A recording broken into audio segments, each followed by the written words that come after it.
جو آج کی لیٹسٹ ڈیولپمنٹ ہے اس سے ہم بات چیت کر لیتے ہیں کہ حکومت جو کہتی ہے آپ سے تحریری نکات چاہتی ہے وہ آپ عمران خان صاحب سے ملاقات کرنے کے بعد انہیں پیش کریں گے.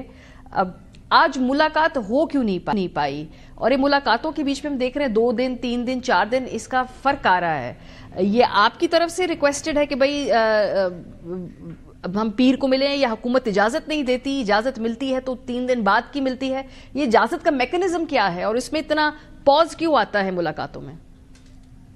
جی, ہم نے تو جو پچھلی ملاقات ہوئی تھی 2 جنوری کو, ہم نے تو کہا تھا ہماری ملاقات آج ہی کرا دیں, کل کرا دیں. ہماری طرف سے تو کوئی اس میں تعطل نہیں ہے, لیکن یہ ظاہر ہے کہ عمران خان صاحب سے ملاقات ضروری ہے اور ایسے ماحول میں جہاں ہم کھل کر بات کر سکیں. پہلے ایک ملاقات ہوئی تھی ایک چھوٹے سے تنگ کمرے میں جہاں بالکل نظر آ رہا تھا کہ آلے بھی نصب تھے, وہاں اہلکار بھی موجود تھے, تو یہ تو کوئی ملاقات نہیں ہے.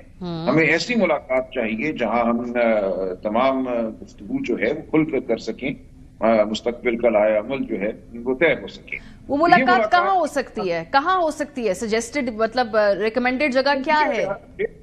اڈیالہ جیل میں ہی ہو سکتی ہے, ایک تنگ چھوٹے کمرے کی بجائے اگر ہمیں وہاں لان بھی ہے, میدان بھی ہے, کہیں پہ بھی یہ ملاقات ہو سکتی ہے. اور ماضی میں ایسی ملاقاتیں کرائی گئی ہیں اس کمرے سے باہر بھی, تو کوئی وجہ نہیں ہے کہ اس چھوٹے کمرے سے باہر ملاقات نہ ہو. مذاکراتی کمیٹی کے 6-7 لوگ ہیں اس کمرے میں, تو بیٹھنے کی بھی سب کی جگہ نہیں جہاں ایک ملاقات کرائی گئی تھی. تو یہ میں سمجھتا ہوں جائز ہماری مانگ تھی, اس کو ابھی تک پورا نہیں کیا گیا. اب آج 4 تاریخ ہے, ظاہر 1-2 دن گزر گئے ہیں, کل بھی اگر ہو جائے, پرسوں بھی ہو جائے, تو اس سے اگلے دن وجہ کیا دی جاتی ہے اگر آپ کیونکہ یہ طے ہوا تھا جہاں تک میری معلومات ہے کہ اگر مذاکرات کے عمل کو آگے بڑھانا ہے تو متواتر ملاقاتیں جو ہے حکومت ان کو فیسیلیٹیٹ کرے گی, پر وہ ہو نہیں رہی ہیں, اس کی کیا وجہ دی جاتی ہے؟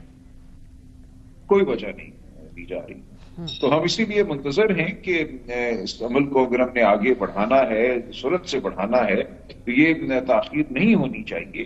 اور یہ اجازت دینا کس کا استحقاق ہے؟ ظاہر ہے قانوناً تو حکومت کا یہ استحقاق ہے.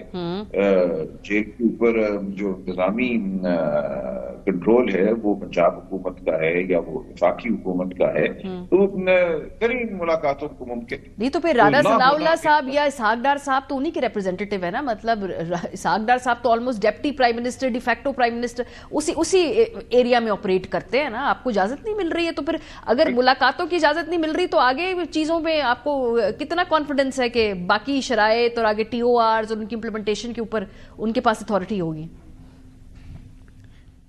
دیکھیے, اس سوال کا جواب تو انہوں نے دینا ہے. ہم تو خلوص نیت سے آئے ہیں.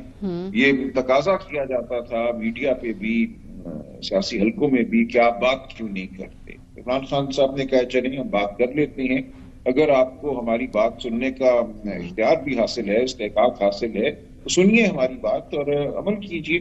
ہم جو تقاضے کر رہے ہیں وہ بالکل جائز ہیں.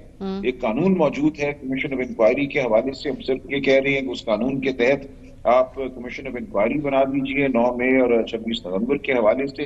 ہم شہداء کی بات کریں گے, ان کے ورثاء اپنے بیانات. وہ بھی نہیں بنا رہی حکومت, نہ وہ بنا رہی ہے, نہ آپ کی ملاقات ہونے دے رہی ہے. انٹرسٹنگ یہ ہے ڈائنامکس اس وقت. دیکھیے, اب یہ کوئی نہیں ہم سے گلہ کر سکے گا کہ ہم بات کرنے کو تیار نہیں تھے, ہم نے سیاسی عمل کو آگے بڑھانے کی کوشش نہیں کی, قانونی عمل کو بڑھانے کی کوشش نہیں کی. اسی طرح جو اسیران کی رہائی کی بات کر رہے ہیں, جس میں عمران خان صاحب کی رہائی بھی شامل ہے, تو سب سے آخری رہائی ہے جو ہم چاہتے ہیں. باقی تمام اسیران کی رہائی ہو جائے تو پھر ان کی بھی ہو. وہ ہم کہہ رہے ہیں قانون میں آپ ضمانت دے سکتے ہیں, ضمانت کے راستے میں آپ کیوں حائل ہیں؟ لوگ 2.25 سال سے جیلوں میں ہیں, ٹرائل مکمل نہیں ہو رہی. 500 دن شاہ محمود قریشی صاحب کو ہو گئے, یاسمین راشد صاحبہ اس سے بھی زیادہ دیر سے جیل میں ہیں, یا محمود رشید, اعجاز چودھری صاحب, سرفراز چیمہ اور سینکڑوں اور لوگ. سب لوگوں کو ضمانت پر باہر نہیں دیجیے اور معاملات آگے چلتے رہیں گے, مقدمے بھی آگے چلتے